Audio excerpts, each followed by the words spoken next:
बोलिए पंच परमेष्टि भगवान की। शासनपति भगवान महावीर स्वामी की। परम घोर तपस्वी स्वामी श्री निहाल चंद जी महाराज की। आचार्य सम्राट पूज्य श्री आत्माराम जी महाराज की। पूज्य आचार्य प्रवर श्री आनंद ऋषि जी महाराज की। आचार्य पूज्य श्री देवेंद्र मुनि जी महाराज की। वर्तमान आचार्य पूज्य श्री शिव मुनि जी महाराज की। दादा गुरुदेव सरलात्मा श्री खूब चंद जी महाराज की। संघ संरक्षक बहुश्रुत स्वामी श्री फूलचंद जी महाराज। उत्तरी भारत पर्वतक शासन सूर्य पूज्य गुरुदेव श्री शांति स्वरूप जी महाराज। दीर्घ तपस्रत्न विषम पितामह पूज्य गुरुदेव श्री सुमति प्रकाश जी महाराज। वाचनाचार्य उपाध्याय प्रवर पूज्य गुरुदेव श्री विशाल मुनि जी महाराज। उत्तरी भारत पर्वतक पूज्य श्री आशीष मुनि जी महाराज की।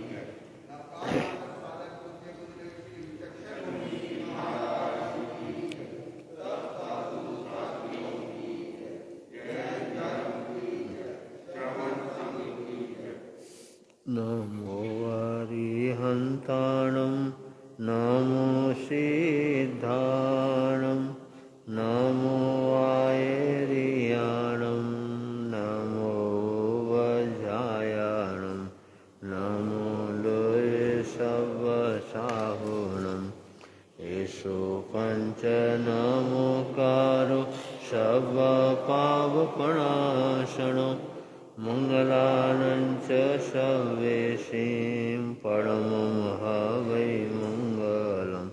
मंगलानं च सर्वेषां परमं हवै मंगलम्। धम्मो मंगलमुख्यं अहिंसा संयमो तवो देवावितं नमसन्ति। यस्य धम्मेशयामणो जाहदुमसपुखेषु भमरो अव्ययैरसं नयपुफं किलामयि सोयपिणैयपयं एमये समणमुता जिलोये सन्ति साहुनो विहंगमवपुखेषु दानवत्ते शणैरया वयं च वित्तिलभामो नयकोयुवहमहि आहगणेशुरीयन्ते पुखेषु वमरो जाहा महुगारसमबुद्धा जीभवन्ति अनिशया नानपिण्डरयादन्तां तेन बुच्यन्ति साहुणोति वेमि।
अति घनी, आड़ा पर्वत हो नदिया अति घनी। बीच में विकट विद्याधर घाट, बीच में विकट विद्याधर घाट, इण बहु माही हो आई सकू नहीं, इण बहु माही हो आई सकू नहीं। एक चितवंदु होवे कर जोड़िने, एक चितवंदु होवे कर जोड़िने। कागद लिख साहो प्रभु जिन प्रेम सु, कागद लिख साहो प्रभु जिन प्रेम सु। विनंती वंदना वारंवार, विनंती वंदना वारंवार, करुणारा सागर हो कृपा कीजिए, करुणारा सागर हो कृपा कीजिए। करुणा के सागर चरम तीर्थंकर भगवान महावीर स्वामी की सदा काल जय हो। जय विजय हो सभी महापुरुषों की, जय विजय हो सभी गुरु भगवंतों की, जय विजय हो आराध्य गुरुदेव की, जिन्होंने संसार के सागर से निकालकर संयम को प्रदान किया और मुक्ति का मार्ग सहज बना दिया। आराध्य गुरुदेव के पावन चरणों में शत शत वंदन अभिनंदन। इस धर्म सभा में उपस्थित गणमान्य श्रावक, सुशील माताओं, बहनों, आंखें खुली रखूं या बंद करूं दर्शन दे देना, करूं मैं तुम्हारी साधना ऐसा कोई दर्पण दे देना। एक याचक भगवान से प्रार्थना करता है, गुरु भगवंत को प्रार्थना करता है कि ऐसा कोई साधन दे देना जिससे इजी वे, आसानी से मैं तुम्हारी साधना कर सकूं। आजकल कठिन साधना करने के लिए हमारे पास कहाँ समय है। गुरुदेव के पास आते हैं और कोई न कोई छोटा सा पाठ उनको बता दो ताकि थोड़ी सी समस्या दूर हो जाए। तो वो याचक भी भगवान से ऐसे ही प्रार्थना करता है। आज समृद्धि बढ़ती जा रही है, संस्कृति घटती जा रही है, साधन बढ़ते जा रहे हैं, साधना घटते जा रही है। अब एक ही घर में सेठ जी की मारुति कार अलग, बेटे की हीरो होंडा अलग, बिटिया की काइनेटिक अलग और बहू रानी की स्कूटी अलग। नाना प्रकार के साधन हमारे घर में आ चुके हैं, नाना प्रकार के सेट आ चुके हैं। हीरो का set, lemon set, dining set, sofa set, और इसमें कम करने की अपेक्षा और बढ़ोतरी हो गई हैंडसेट। हैंडसेट भी आ गया, नाना प्रकार के सेट तो आ गए, लेकिन मन ही अपसेट है तो कोई क्या करे।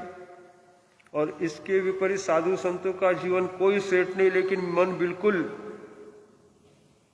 कहते हैं नो टेंशन नो प्रॉब्लम नमो अरिहंतानम। जब ऐसी साधना करते हैं तो मन अपने आप शांत रहता है। अब धनवान होना कोई गलत बात नहीं है, धनवान होना चाहिए। धन की अपेक्षा धन का उपयोग हर हम सही मात्रा में करते हैं, परमार्थ का कुछ काम करने का प्रयास करते हैं, जिन्हें आवश्यकता है उन्हें थोड़ा सा देने का प्रयास करते हैं, तो धन होना हमारा सार्थक है। और धन का अगर सही उपयोग नहीं होता, कहते हैं ना, कभी कभी धन इंसान को इतना व्यसनाधीन बना देता है, इतना मदहोश कर देता है कि कभी कभी वो अपने नाजुक रिश्तों को भी भुला देता है। महाराष्ट्र के रमाकांत वर्मा जब उनकी पत्नी माता बनने की स्थिति में थी, तब उन्होंने अपनी पत्नी को हॉस्पिटल में एडमिट तो करा दिया, और अपने भाई रविकांत वर्मा से कहते कि तुम अपनी भाभी सूर्यकांता वर्मा का ध्यान रखना, डॉक्टर आर के गुप्ता को तुम अटेंड करना, तब तक मैं दिल्ली मीटिंग अटेंड करके अगली फ्लाइट से पुनः वापस आ जाता हूं। अगर इस मीटिंग में नहीं गया तो करोड़ों का टेंडर हाथ में से निकल जाएगा। हॉस्पिटल में ऑपरेशन थिएटर में जाने वाली वो अर्धांगिनी, ऑपरेशन थिएटर में जाने वाली वो पत्नी पति का चेहरा देखना चाहती है और पति करोड़ों का चेक देखना चाहता है। तो ऐसी धन के प्रति आसक्ति किस काम की, कहां तक उचित है? एक सेठ जी हमेशा इसी टेंशन में रहा करते कि अधिक से अधिक धन मेरे पेटी में कैसे आए,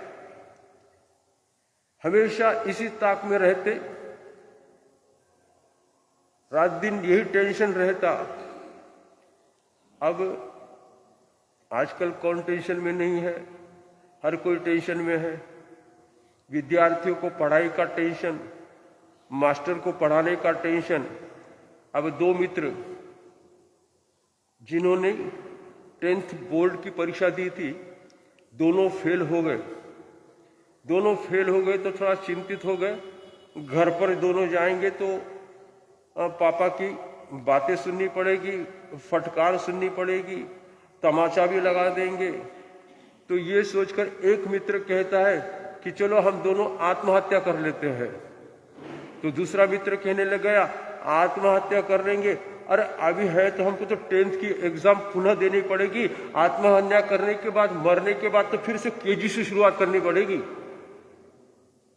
तो ऐसे ही विद्यार्थियों को पढ़ाई का टेंशन, मास्टर को पढ़ाने का टेंशन, व्यापारियों को टैक्स का टेंशन, हाँ नाना प्रकार के टैक्स गवर्नमेंट ने लगा दिए हैं। Profession tax, income tax, house tax, rent tax, और इसमें और जोड़ दिया वैट टैक्स और जीएसटी। कहते हैं ना, व्यापारी फूल गुलाब का धूप से ना कुमलाए, पत्थर मारे न मरे मंदी से मर जाए। बेचारा व्यापारी वैसे ही मंदी से पूरा हो जाता है, और गवर्नमेंट ने ऐसे टैक्स लगा दिए तो उसकी थी पूरी। और याद रखना, वो दिन दूर नहीं जब गवर्नमेंट अर्थी पर भी टैक्स लगा देगी। राजस्थान की घटना, वहां पर प्रशासन एक ऐसे व्यक्ति की नियुक्ति करती है कि मान लो कोई व्यापारी हमारे स्टेट में आता है और अकस्मात अगर उसकी मृत्यु हो जाती है तो 3 दिन इश्तेहार देते हैं। 3 दिन इश्तेहार देने के बाद अगर उस व्यक्ति का कोई वारस मिल जाता है तो ठीक है, लेकिन नहीं मिला तो प्रशासन ऐसे एक मुख्य व्यक्ति की नियुक्ति करती है कि उसका अंतिम संस्कार पूरे रीति रिवाज के साथ होना चाहिए, और इसके लिए 1500-2000 रुपये उसको अलग से दिए जाते हैं कि जो भी शव मिल जाता है उसका पूरे रीति रिवाज के साथ अंतिम संस्कार करना चाहिए। लेकिन वो मुख्य व्यक्ति क्या करता है, थोड़े खर्चे में एक साथ 2 शवों को जलाता है, कम खर्चे में उनका अंतिम संस्कार कर देता है और बाकी सारे बचे हुए खुद रख लेता है। और अध मरे अध जले वो शव जिनका कौवे और चिड़ी जो उनकी दुर्दशा करते हैं, वो अलग बात है। तो ऐसी हालत रही तो प्रशासन क्या करेगा, गवर्नमेंट क्या करेगी? याद रखना, वो दूर नहीं जब अर्थी पर भी गवर्नमेंट टैक्स लगा देगी। तो व्यापारियों को टैक्स का टेंशन, माता पिता को बच्चों की शादी ब्याह का टेंशन।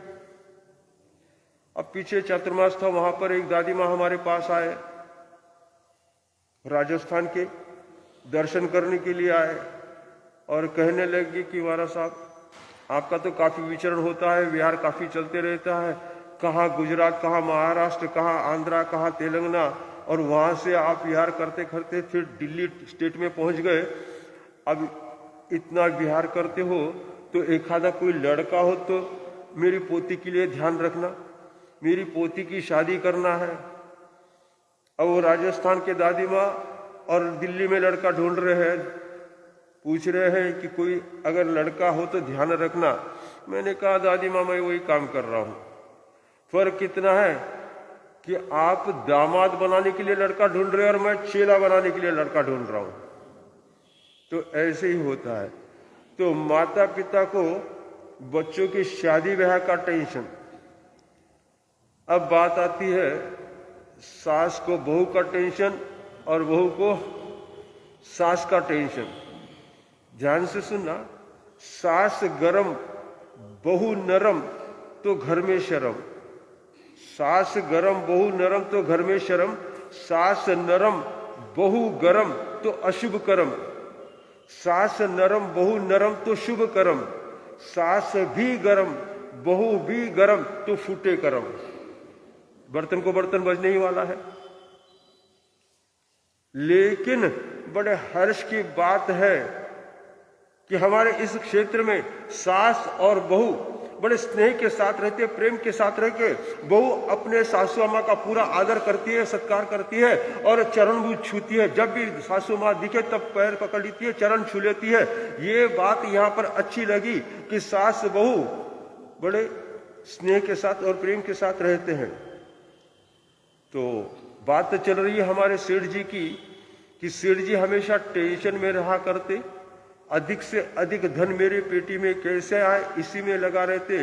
तो उनकी पत्नी सेठानी ने कहा, सेठ जी हमारी पेट की तो हो गई, थोड़ा ठेठ की सोचो, जाओ स्थानक में गुरु भगवंतों का आना हुआ, एक सामायिक तो करके आओ। तो सेठ जी कहते कि मैं अभी सामायिक नहीं करूंगा, अभी तो मुझे धन इकट्ठा करना है, बुढ़ापे में सामायिक करूंगा। पत्नी हमेशा प्रेरणा देने की कोशिश करती, समझाने की कोशिश करती, लेकिन सेठ जी माने तब ना। अब पत्नी का तो धर्म ही होता है, इसके लिए तो उसको धर्म पत्नी कहा जाता है। स्वयं भी धर्म आराधना से जुड़ती है और अपने पति को भी धर्म आराधना से जोड़ने का प्रयास करते हैं। किसी और रिश्ते के आगे धर्म नहीं लगाया जाता। अगर किसी के सामने ही अगर कह दिया कि ये मेरा धर्म भाई है तो थोड़ा अखरता है, लेकिन पत्नी के साथ धर्म लगाना, धर्म पत्नी एकदम अभिमान की, एकदम गर्व की बात होती है, बड़ा अच्छा लगता है। तो वो कहते हैं ना, पत्नी दो तरह की होती है।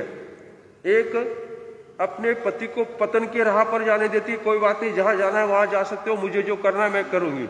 और दूसरी स्वयं भी धर्म आराधना से जुड़ती है और अपने पति को भी धर्म आराधना से जोड़ने का प्रयास करती है। तो हमेशा समझाने का प्रयास किया, लेकिन पति माने तब ना। अब एक बार उस क्षेत्र में गुरुदेव का अपने शिष्य मंडली के साथ आना हुआ। अगवानी करने के लिए वो सेठानी अपने पुत्र और पुत्रवधू के साथ गुरुदेव के पास पहुंची और गुरुदेव को अपने सेठ जी के बारे में थोड़ा सा बताने का प्रयास किया कि गुरुदेव थोड़ा उनको प्रेरणा देना, वो धर्म से विमुख होते जा रहे हैं, धन के प्रति उनकी आसक्ति बढ़ते जा रही है। गुरुदेव ने कहा कोई बात नहीं, हम समझाने का प्रयास करेंगे। अब गुरुदेव ने सेठ जी को 2 बार बुलाने के लिए भेजा, लेकिन सेठ जी पहुंचे तब ना। अब गुरुदेव ने देखा भाई सेठ जी नहीं आ रहे, तो चलो हम ही चलते हैं, उनके घर पर जाकर पगलिया कर लेते हैं और मंगल पाठ भी देकर आते हैं, समझाने का प्रयास करते हैं। अब जैसे ही गुरुदेव का आना हुआ, सेठ जी अपने अकाउंट सेक्शन में कुछ काम कर रहे थे। दूर से ही जैसे ही देखा कि गुरुदेव पधार रहे थे तो एकदम उठकर खड़े हुए, यथोचित स्वागत करते हुए कहा, पधारो गुरुदेव पधारो, मेरे लिए कोई आदेश, कोई हुक्म? हाँ, राजस्थान की ये प्रथा है, जब कोई बड़ा बोलता है तो उसके आगे हुक्म लगाया जाता है, सा की बोली बोली जाती है। पधारो सा, भोजन करो सा, विराजो सा, वहां तो सा की बोली लगाते हैं, लेकिन महाराष्ट्र में देखा इधर भी अच्छी बोली है, ऊंची बोली है। महाराष्ट्र में थोड़ी सी बोली ऐसी ही है। सा तो क्या वहां जी भी नहीं लगाते। हमने कम से कम जी तो लगाना चाहिए। बिस्किट को भी जी लगाते हैं, पार्ले जी। तो ऐसे ही होता है। तो जैसे ही सेठ जी ने कहा मेरे लिए कोई आदेश, कोई हुक्म, तो गुरुदेव ने कहा सामायिक कब करोगे? हमने तुम्हें 2 बार बुलाने के लिए भेजा, लेकिन तुम्हारा आना नहीं हुआ। हाथ जोड़कर सेठ जी कहने लगे कि गुरुदेव 31 मार्च का एंडिंग ईयर चल रहा है, मैं थोड़ा बैलेंस शीट में, प्रॉफिट एंड लॉस अकाउंट में एडजस्ट करने में और ट्रेडिंग अकाउंट वो सब कुछ सबमिट करने में थोड़ा व्यस्त था। अब मैं पूरी तरह से फ्री हो चुका हूं, मेरे लिए आदेश। तो गुरुदेव ने पुनः वही कहा कि तुम सामायिक कब करोगे? बुढ़ापे में? याद रखना, यौवन मनोहर है, बुढ़ापा भयंकर है। यौवन मनोहर है, बुढ़ापा भयंकर है। उसे लांगा नहीं जाएगा, वो तो लेकर ही जाएगा। सेठ जी तुम्हारा नाम क्या है? जैसे ही गुरुदेव ने पूछा तो उन्होंने कहा मेरा नाम धर्मदास। नाम तो ऐसे ही होता है, नाम में क्या रखा है? नाम तो धर्मदास, धर्म का पता नहीं। नाम अमर, कब अर्थी पर चढ़ा पता नहीं। नाम सोनाबाई, हाथ में पीतल का पता नहीं। नाम लक्ष्मीबाई, किसी और के घर में झाड़ू निकाल रही है। नाम सुनैना, कहीं पे निगाह, कहीं पे निशाना। ऐसे ही होता है। तो नाम में क्या रखा है? तो गुरुदेव ने समझाने का प्रयास किया, सेठ जी तुम फिलहाल 50 लाख के मालिक हो, करोड़पति बनना चाहते हो तो उपाश्रय आ जाना, उपाय हम बताएंगे। बस जैसे ही गुरुदेव ने कहा तो सेठ जी के चक्कर काटना शुरू हो गई। पहले 2 बार बुलाने के लिए भेजा तब नहीं आए, और अब बार बार चक्कर काट रहे। क्यों? 1 करोड़ का उपाय जो चाहिए। अब सेठ जी स्थानक में पहुंच गए। जैसे ही जाते कोई न कोई गुरुदेव के सामने बैठे रहते। अब एक बार मौका देखकर गुरुजी के पास सेठ जी पहुंच गए। जैसे ही देखा गुरुदेव भी अकेले हैं, पास में गए और नतमस्तक हो गए और कहने लगे गुरुदेव वो 1 करोड़ का उपाय, हाँ अभी बताते हैं, लेकिन याद रखना 9 एम्बिल करने होंगे, रात्रि में यहीं पर विश्राम करना होगा, फासू पानी गर्म पानी का उपयोग करना पड़ेगा। सारी शर्तें मंजूर कर ली सेठ जी ने, क्योंकि उनको तो 1 करोड़ का उपाय चाहिए था। फिर हाथ जोड़कर कहने लगे कि मुझे सारी शर्तें मंजूर है, मैं सब कुछ करने के लिए तैयार हूं, 1 करोड़ का उपाय। तो गुरुदेव कहा अभी बताते हैं, जल्दी क्या है, लेकिन सुनो, जो भी लाभ तुम्हें होगा, जो भी मुनाफा मिलेगा, उसमें आधा हिस्सा मेरा रहेगा, 50-50। जैसे ही गुरुदेव ने कहा कि आधा हिस्सा मेरे हिस्से में रहेगा, तो सेठ जी मुस्कुराने लगे और कहने लगे गुरुदेव ये आप क्या करें, आप तो इतने पहुंचे हुए संत हो और आपको इस धन से क्या लेना है। और फिर कहा भी है ना, अगर कौड़ी संत के पास हो तो कौड़ी का, और कौड़ी श्रावक के पास न हो तो वो कौड़ी का। तो जो भी मुनाफा होगा वो तो सारा मेरे हिस्से में आना चाहिए। आपको लेना देना क्या है धन से? आपने तो घर परिवार पत्नी सब संसार छोड़ा हुआ है, आपको धन दौलत से कोई लेना देना नहीं है। जब सेठ जी ने इस तरह कहा तो गुरुदेव ने कहा कि भाई मैं अभी की बात नहीं कर रहा हूं, जो भी धन दौलत का हिस्सा हमारे हिस्से में आएगा वो एक पेटी में बंद करके रख देना, और मरने के बाद वो धन की पेटी ऊपर लेकर आना। हम उस धन से ईश्वर को एक सुंदर सा उपहार भेंट चढ़ाएंगे। जैसे ही गुरुदेव ने कहा कि सुंदर सा उपहार चढ़ाएंगे, तो सेठ जी मुस्कुराने लगे और कहने लगे गुरुदेव ये आप कैसी बात करते हो, मरने के बाद तो फूटी कौड़ी साथ में नहीं आती और आप धन की पेटी लाने के लिए कह रहे हो। अब संत मुनिराज की मुस्कुराने की बारी, और गुरुदेव ने मुस्कुराते हुए कहा सेठ जी तुम्हें यही तो समझाना चाहता हूं, धन कमाया दौलत कमाया, कमाया हीरे मोती, धन कमाया दौलत कमाया, कमाया हीरे मोती, साथ ले जाता यारो क्या करूं, कफन को जेब नहीं होती। यही तो मैं तुम्हें समझाना चाहता हूं। सेठ जी के मरने के बाद फुट्टी कौड़ी साथ में नहीं आती, और तुम इतनी आपाधापी क्यों कर रहे हो? तुम्हारे पास जो है उसका पूरा आनंद क्यों नहीं लेते? हाँ, हम ऐसे ही उलझ जाते हैं। 90 रुपये हमारे जेब में होते हैं, 90 रुपये का आनंद हम नहीं लेते, लेकिन उसमें 10 रुपये जोड़कर पूरा 100 का नोट करने में हम उलझ जाते हैं।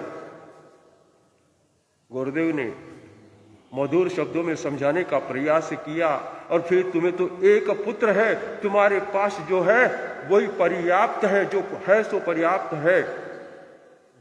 और फिर कहते हैं ना, पूत सपुतो क्यों धन संचय, और पूत कपुतो क्यों धन संचय।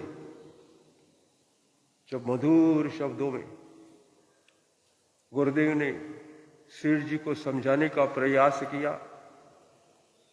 बात लग गई। हाँ, कठोरता से कहो, फटकार लगा के कहो, या मधुर शब्दों में कहो, चोट लगनी चाहिए। जब चोट लग जाती है, दिल को बात लग जाती है, तो जीवन में अमूलचूल परिवर्तन आने में देर नहीं लगता। सेठ जी को बात लग गई। सेठ जी घर पर गए, सेठानी के सामने हाथ जोड़कर खड़े हो गए, आंखों में आंसू, और कहने लगे कि लाओ उस सामायिक के साधन देना, हम आज से ही सामायिक करने के लिए तैयार हो रहे हैं। जैसे ही सेठानी ने सुना, सेठानी की आंखों में आंसू आ गए। चलो, हमारी प्रेरणा ना लगी, गुरुदेव की प्रेरणा तो आपको लग गई, चलो आप सामायिक करने के लिए तैयार हो गए। इससे हर्ष की बात और हमारे लिए क्या हो सकती है? सेठानी तो अपनी सारी चाबियां पहले से ही बहू रानी को देने के लिए तैयार थी। सेठ जी ने भी अपना सारा कारोबार, अपनी सारी चाबियां अपने बेटे को सुपुर्द कर दी, और दोनों धर्म आराधना से जुड़ गए। बंधु, ऐसे अधिकारी बनते हैं। इन्हीं चंद शब्दों के साथ ओम शांति।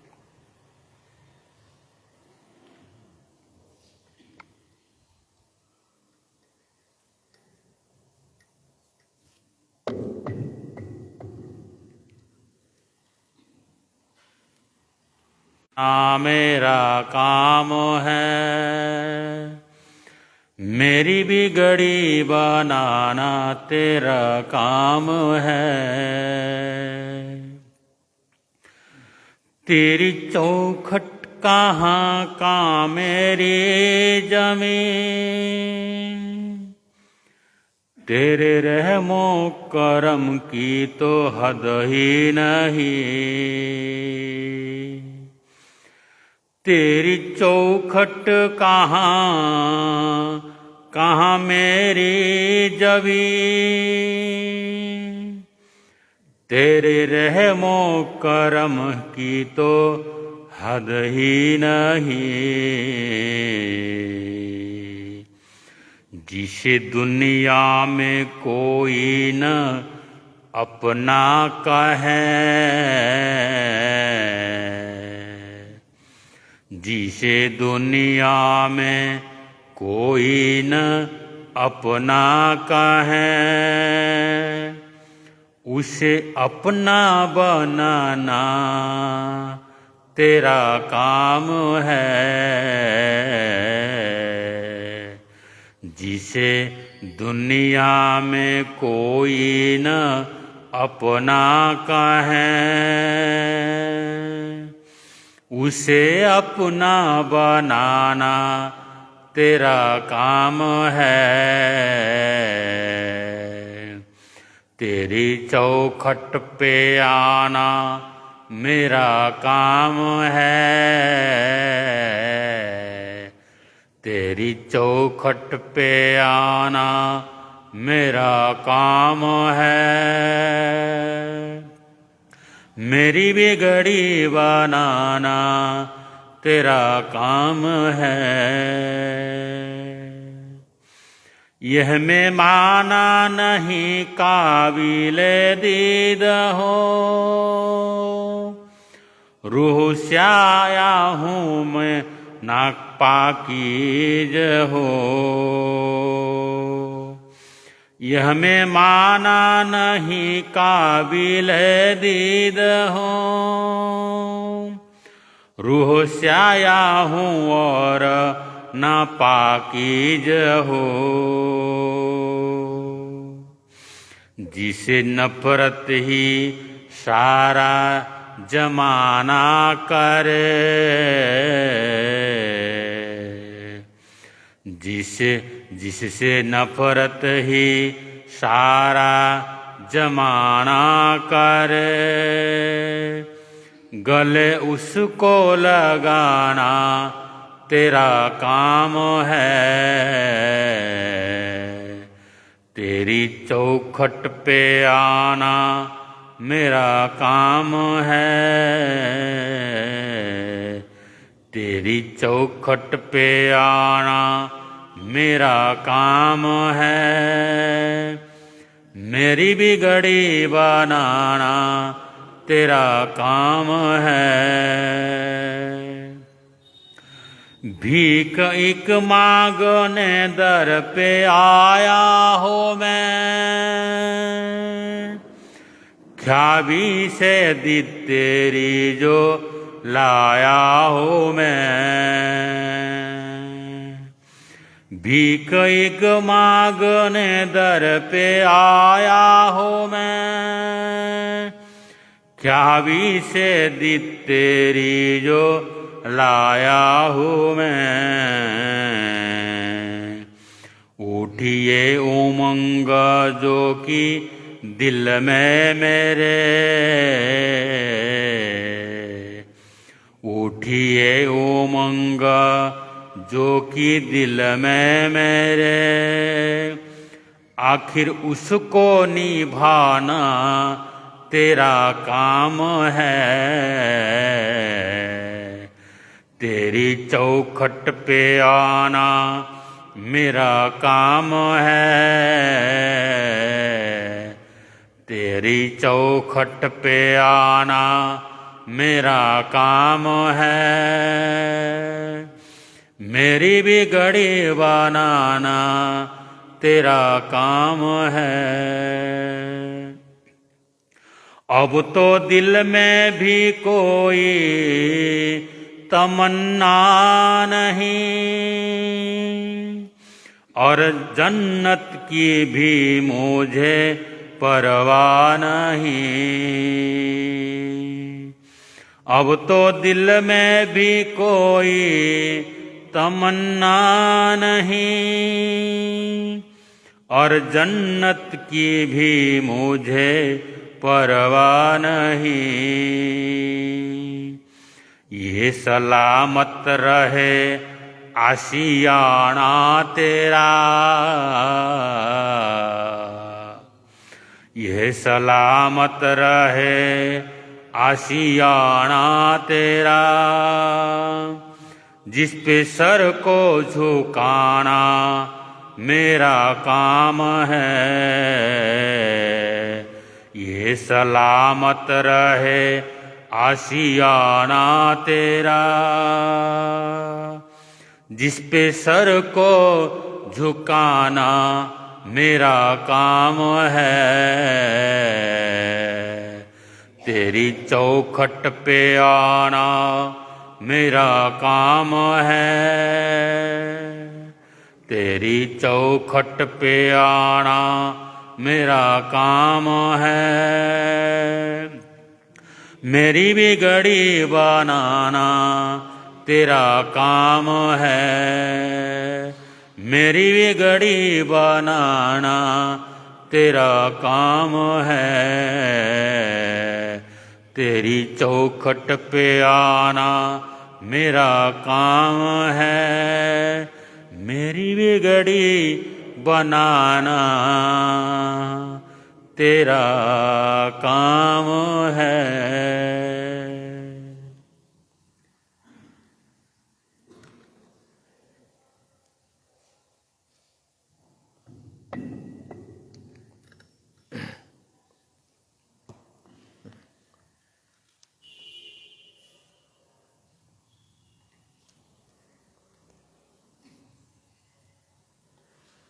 बोल शांतिनाथ भगवान की। अरहं अरहं अरहं अरहं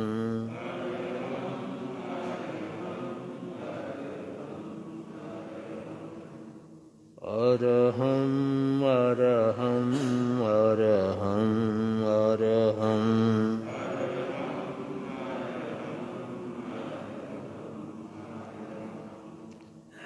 शांति शांति शांति शांति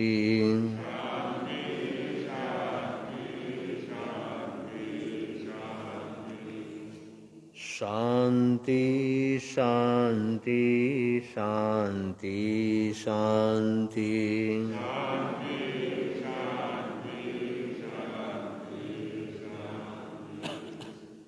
साहुणं साहुणं साहुणं साहुणं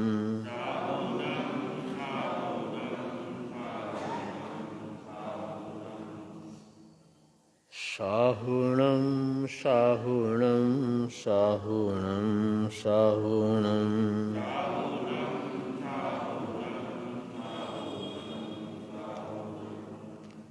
नमोलोये साहुणं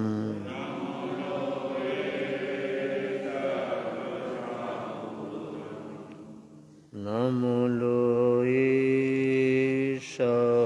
साहुणं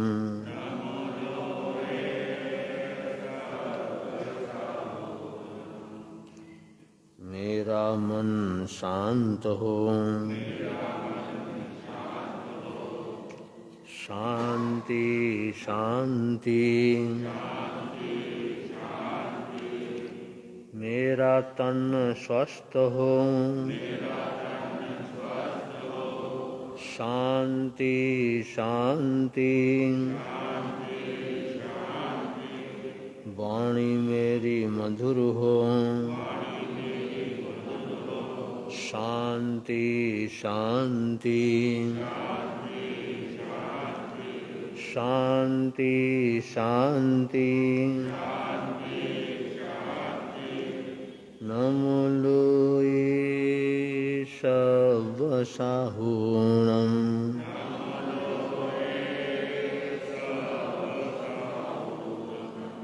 नमोलोये साहुणं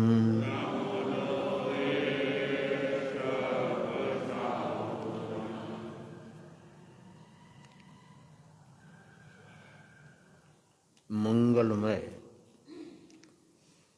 पंचह परमेष्टि नमोकार महामंत्र की पावन ऊर्जा वलय में शरणं पवज्जामि। ओम गुरुदेवाय नमो नमः।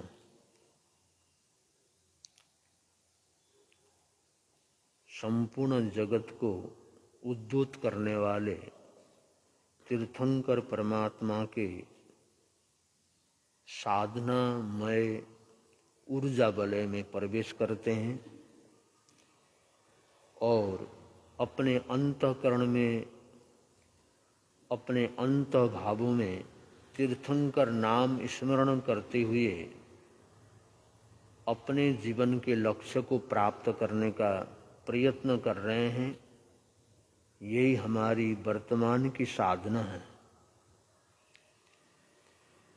जब कभी भी किसी भी अवस्था में तीर्थंकर भगवंतों का नाम स्वतः स्मरण में आता है तो समझ लो हमारा तन, हमारा मन, हमारी वाणी सुरक्षित हैं और उनकी निरंतर रक्षा हो रही है। ऐसे ही इस तीर्थंकर महिमा में 17वें तीर्थंकर हैं श्री कुंथुनाथ भगवान। कुंथुनाथ भगवान का नाम बड़ा वंदनीय, अभिनंदनीय नाम है और इस नाम से बड़े बड़े संकट अपने आप टल जाते हैं। हस्तिनापुर में सुरसेन महाराज की महारानी श्री देवी ने 14 स्वप्नों को देखने के बाद एक बालक का जन्म होता है और जब नामकरण का वक्त आया तो चर्चा चली कि नाम क्या रखना है। उस समय माता ने कहा, श्री देवी ने, मैंने बालक के गर्भ में आने के बाद कुंथु नामक रत्नों की राशि के दर्शन किए थे और ऐसा भव्य दर्शन था, आनंद में निमग्न हो गई थी, इसलिए बालक का नाम कुंतु कुमार रखा जाए। महाराजा सुरसेन कहते हैं, तुमने कुंथु नामक रत्नों की राशियों को देखा और मैंने अनुभव किया, जब से बालक का गर्भ के अंदर आगमन हुआ तो हमारे शारीरिक मानसिक जीवन में व्यर्थ के अंदर छोटी छोटी तकलीफें थीं, बीमारियां थीं, वो अपने आप शांत हो गई। जब मैंने महारानी का स्पर्श किया तो मेरे शरीर में कई प्रकार के छोटे छोटे घाव थे, वो इलाज करने पर ठीक नहीं हो रहा था, वो भी पूर्ण क्या हो गया, ठीक हो गया। इसलिए ये सच है, छोटे छोटे प्राणियों का नाम भी कुंथु है, उनसे हमारी रक्षा हुई है, इसलिए बालक का नाम कुंथु नाम, कुंथु कुमारी सही है। तो कुंथुनाथ, कुंथु कुमार बड़े होते हैं और पुनः चक्रवर्ती पद प्राप्त करते हैं, कठिन साधना करते हैं, तिलक वृक्ष के नीचे केवल ज्ञान प्राप्त करते हैं और प्रवचन के अंदर अंतःकरण की विशुद्धि पर बहुत सुंदर प्रवचन देते हैं। ऐसे तीर्थंकर कुंथुनाथ को हम नमन और प्रणाम करते हैं। कुंथु का मतलब है बादर या सूक्ष्म या बादर जीवों से रक्षा का होना। जो छोटे छोटे जीवाणु होते हैं, बादर जीव या सूक्ष्म जीव, जो बहुत सारे दिखाई भी देते हैं, बहुत सारे दिखाई नहीं देते, बड़ा तकलीफ पहुंचाते हैं, ऐसे जीवाणुओं से रक्षा करने का बल आता है कुंथुनाथ भगवान के स्मरण में। आपने तो अनुभव किया है, पिछले 2 वर्ष 3 वर्ष पहले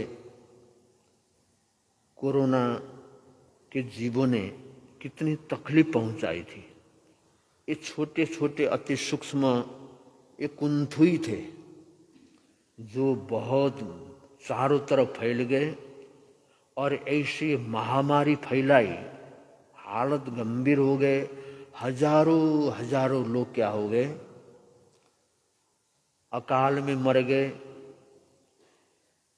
करोड़ों अरबों संपत्ति बर्बाद हो गई और पूरा वातावरण विचित्र बन गया, पूरे नगर भी जंगल की तरफ बन गए थे। वो जब दिन याद करते हैं तो बड़ा कैसा कैसा लगता है। इन जीवों के कारण, सूक्ष्म जीवों का बल भी कैसा होता है, जहाँ प्रवेश कर गए वहीं पर उसको गिरा दिया और हालत बड़ी गंभीर होकर दी।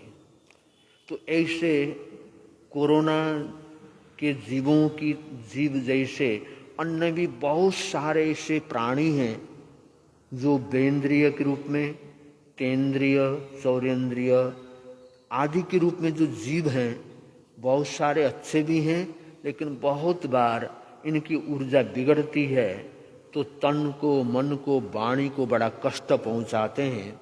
तो ऐसे तकलीफ को दूर करने का बल आता है ओम कुंथुनाथाय नमो नमः के स्मरण में। ओम कुंथुनाथाय नमो नमः। ओम कुंथुनाथाय नमो नमः। ओम कुंथुनाथाय नमो नमः। ओम कुंथुनाथाय नमो नमः। ओम कुंथुनाथाय नमो नमः। आपने सुना है महीधर, सुबुद्धि, पूर्णभद्र, गुणाकर, केशव आदि इस सब मित्रों ने देखा कि नगर के बाहर एक संत विराजमान है और उनके शारीरिक, उनके चेहरे से झलक रहा है उनको बहुत बड़ी शारीरिक वेदना है, कष्ट है। तो उन्होंने विचार विमर्श किया, जीवानंद वैद्य के पास गए। काफी चिंतन के बाद उन्होंने वैद्य के कहे अनुसार सामान तैयार किया और कहा 3 चीजें अगर हमारे पास मिल जाएं तो इन मुनिराज को हम स्वस्थ कर सकते हैं। कहते हैं लक्षपाक तेल, रत्न कंबल और गो शीर्ष चंदन, इन तीनों को लेकर के उस मुनिराज को की इलाज करते हैं। लक्षपाक तेल से उनके शरीर की मालिश करते हैं, क्योंकि उस मुनिराज के शरीर में कुष्ठ रोग हो गया था, कोढ़ की बीमारी हो गई थी और ऊपर से लेकर नीचे तक संपूर्ण अंगों में छोटे छोटे कीटाणु, जीव जंतु उत्पन्न हो चुके थे और वो संत बहुत वेदना में थे, तपस्वी थे, साधक थे, लेकिन कर्मों का योग वो बीमारी को दूर नहीं कर पा रहे थे। लक्षपाक तेल जिसमें 1 लाख प्रकार की दवाइयाँ होती हैं, जड़ी बूटियाँ होती हैं, ऐसे तेल को लेकर के उनके पूरे शरीर की मालिश करते हैं। फिर जीवानंद वैद्य ने गो शीर्ष चंदन से पुनः लेप किया, पहला गर्म किया, फिर गो शीर्ष चंदन से उनको शीतलता देने का प्रयत्न किया। लक्षपाक तेल करते ही रत्न कम्बल को उड़ा देते हैं और सारे जीवाणु बाहर निकल गए। बाद में उस गर्मी को दूर करने के लिए गो शीर्ष चंदन का लेप करते ही मुनिराज को बड़ी साता मिलती है और ऐसी साता उनके सभी महाव्रत परिपूर्ण भावनाओं से आगे पालते हुए विचरण करते हैं। तो ऐसी साता का मिलना ये भी बड़ी पुण्याई होती है और श्री कुंथुनाथ भगवान का स्मरण करने से ऐसा योग संयोग मिलता है कि हमारे जीवन के अंदर अनुकूल स्थिति बन जाती है। तो कभी ऐसी तकलीफ हो, ऐसी बीमारी हो जो कीटाणुओं से जुड़ी हो, कुंथों से जुड़ी हुई हो, सूक्ष्म जीवों से जुड़ी हुई हो, महामारी के रूप में हमारे तन को, हमारे मन को, हमारे आंतरिक जीवन को जो परेशान कर रहा हो, ऐसे तकलीफ को दूर करने का उपाय कुंथुनाथ भगवान के नाम में छुपा हुआ है। आचार्य भद्रभाऊ स्वामी ने अपने एक छोटे से संत को बुला करके कहा, आज तुम जब भोजन कर रहे थे तो तुमको कुछ आभास हुआ? वो छोटा संत कहता, गुरुदेव हुआ तो था लेकिन मैंने ध्यान नहीं दिया। तुमको ध्यान देना चाहिए, ध्यान देना चाहिए कि बोलो जब भोजन कर रहे थे तुमको क्या आभास हुआ? संत कहता, गुरुदेव आपने याद दिलाया, जब भोजन कर रहा था ना तो भोजन से बदबू आ रही थी, बदबू आ रही थी। तो तुम्हारा भोजन स्वतंत्र था? नहीं गुरुदेव, साथ का भोजन था। तो तुम्हारे गुरु भाइयों को तो कोई बदबू नहीं आई, लेकिन तुमको बदबू कैसे आई? गुरुदेव मुझे नहीं पता लगा, भोजन करते समय उल्टी भी होने को लगी, पेट में दर्द भी होने लगा, आंखों में जलन भी होने लगा, लेकिन मैंने शांत होकर के भोजन कर लिया। पेट में तो अभी भी दर्द है। आचार्य भद्रभाऊ स्वामी कहते हैं, मैंने कहा इसलिए तुमने ध्यान रखा, अब तुमको एक साधना करनी है। नीम के पेड़ के नीचे बैठ करके रोज चारों दिशाओं की तरफ मुंह करके ओम कुंथुनाथाय नमो नमः की माला करो, जप करो, ध्यान करो। रोज 3 घंटा करना है तो तुम्हारी बीमारी चली जाएगी। क्योंकि भोजन तो शुद्ध है, लेकिन तुम्हारे हाथ लगते ही वो भोजन भी क्या हो जाता है, गंदी पुद्गलों से भर जाता है, कीटाणुओं से भर जाता है। इसलिए तुमको बदबू आती है। इसलिए ऐसे कीटाणुओं को दूर करने का उपाय तुमको ही करना है।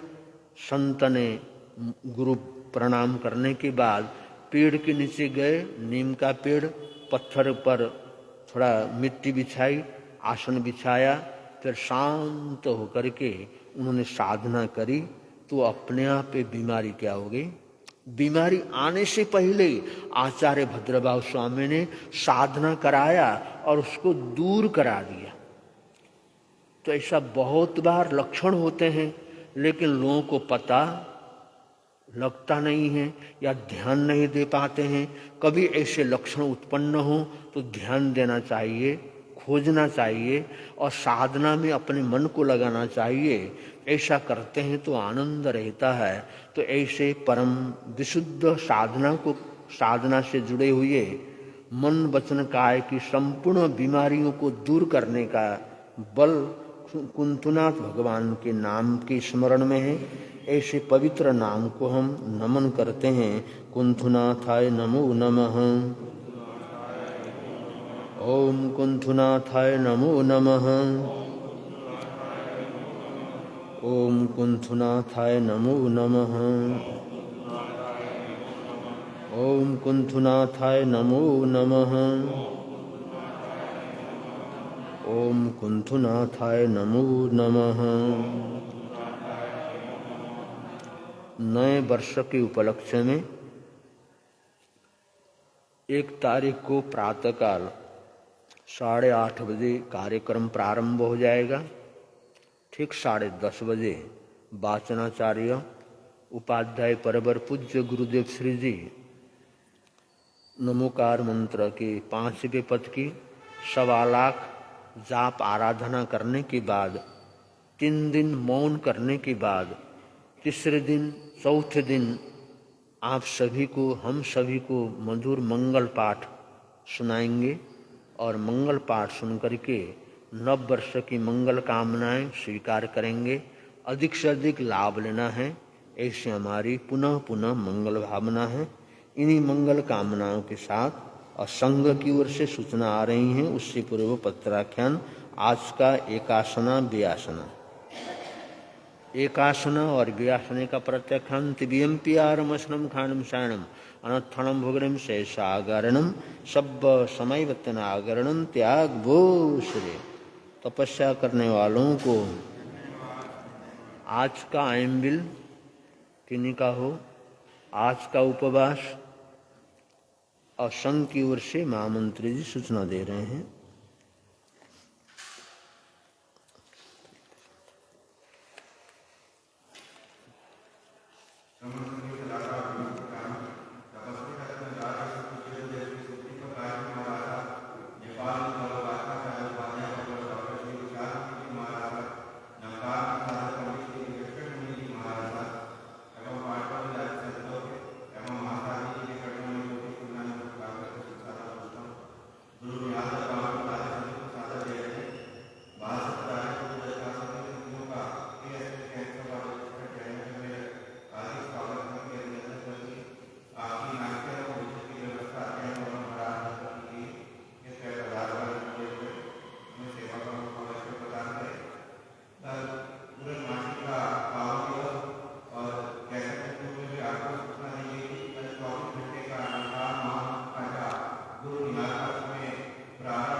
अरिहन्ताणं नमो सिद्धाणं नमो आयर्याणं नमो वज्रायाणं नमो लोये सब्बसाहुनम् एषु पञ्चनमुक्कारो सब्बपावपणासनो मङ्गलानञ्च सब्बेशिं परमं हवै मङ्गलम् चत्वारि मङ्गलम् अरिहन्ता मङ्गलं सिद्धा मङ्गलं साहु मङ्गलं केवलीपनत्तो धम्मो मङ्गलम् चत्वारि लोकोत्तमा अरिहन्ता लोकोत्तमा सिद्धा लोकोत्तमा साहु लोकोत्तमा केवलीपनत्तो धम्मो लोकोत्तमम् चत्वारि शरणं प्रव्रजामि